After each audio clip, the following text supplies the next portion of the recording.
What's up, everybody? Sean here. Decided to switch things up a little bit today and come out and look for some early season March blue crab. Came up here to a place about 40 minutes north of Charleston, a town called Awendaw, and we're at the Cape Romain National Wildlife Refuge. And this is also the ferry for Bulls Island. And if any of you follow and know Charleston, you'll know that Bulls Bay is known for its shrimping and shrimp baiting season in the fall. So let me show you around a bit, and then we'll see if we can find some crabs. I'm not really sure. Hoping to find some males, maybe even some peelers. The soft shells are gonna be starting up, so maybe we'll get lucky today. I've never crabbed here, and most of the problem, I live in Mount Pleasant, which is just north of Charleston, and there's not many public access spots. So the only two public access spots really is the Mount Pleasant Pier and Pitt Street. And Pitt Street is under rehab right now, so that's closed until May. Decided to come north and see if there was anything up here. So let me show you around, and if you are in the area, there's some good benefits here and features, and you may want to check it out.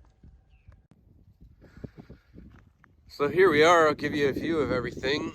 We've got this long pier, dock, I guess you'd call it, which goes out to the ferry. This is another public boat launch, which north of Charleston is very limited on. So decent amount of boat parking. They've got the public launch now. We're coming up on low tide here soon, and that was intentional, but you could see how shallow it is. So I don't recommend bringing anything unless you got a flats boat or a small skiff.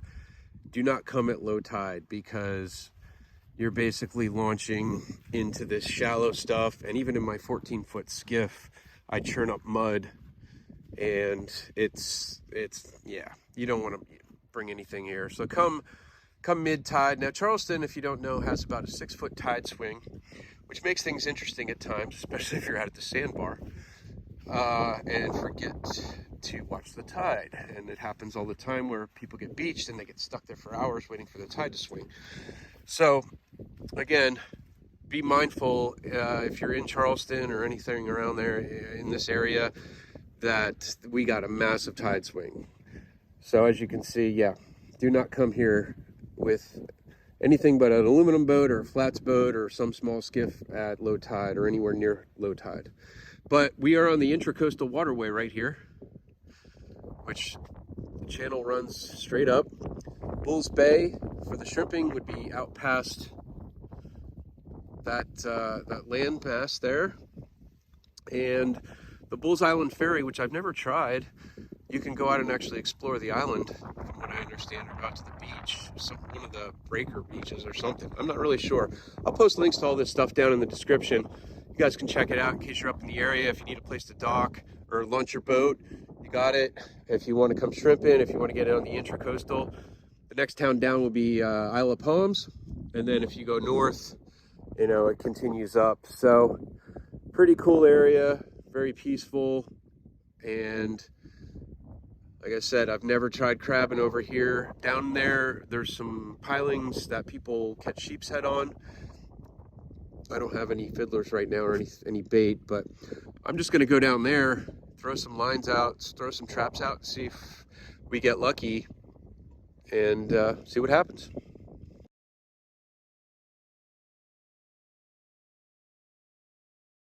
Let me show you what I bring, and that's what I like. I bring one bucket for the crabs and one bucket for my gear. I'm going to be using these folding traps.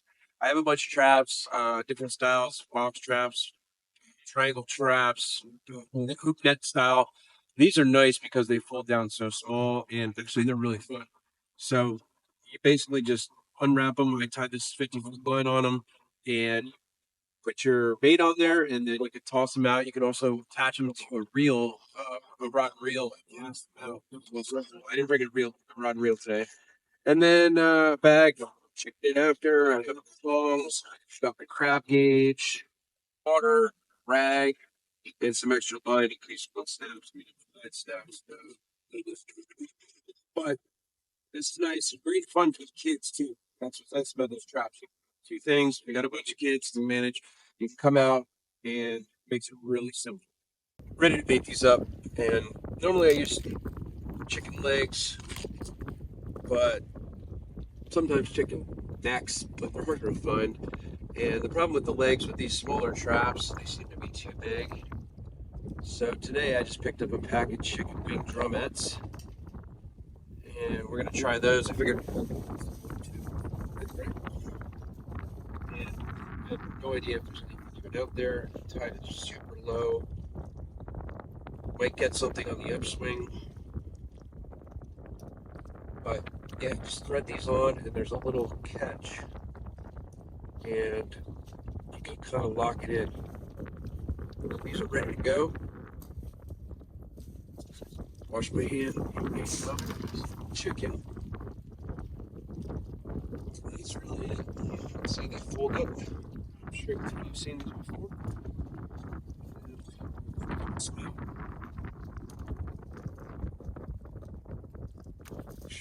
This wind is nasty today. Even my DJI mics. Put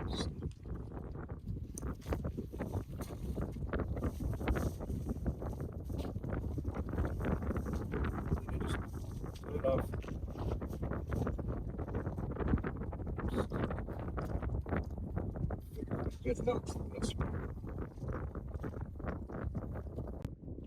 So while these first traps are soaking a little bit, I'm going to leave them in 10-15 minutes. Sometimes I get the crabs in 5 minutes, but I want to show you kind of what I look for.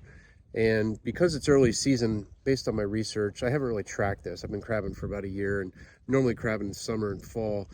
So now I want to track them really detailed this year. But I have a suspicion that they are up in the brackish rivers and the brackish water mating. And then the females will come back down close to the ocean here because the salinity is so much higher, and they will hatch their first set of eggs. But let me show you the oyster bed here. And because the water's so shallow, a lot of times you'll see activity. The crabs love to scavenge, and I'm not really seeing anything. So I don't know, I'm not too hopeful for today, but we'll see. Let's take a look. So here's your classic oyster bed. You can see it's very shallow. Normally this would be submerged when the tide is up.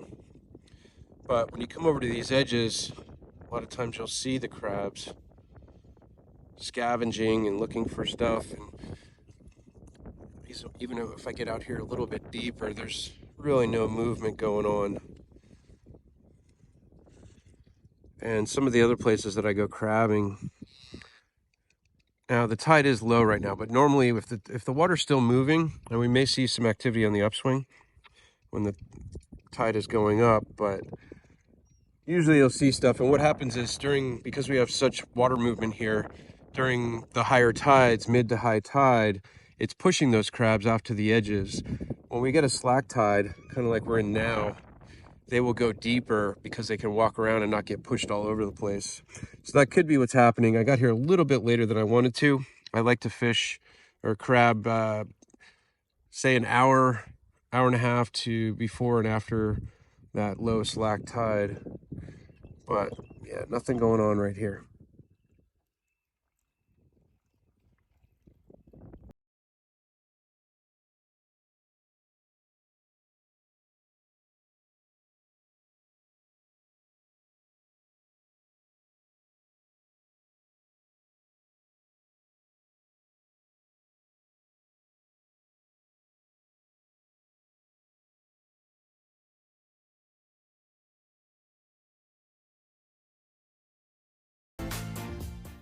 Well, we got skunked today, guys. It happens. Wasn't sure what to expect this early March stuff. Not even a small one, nothing.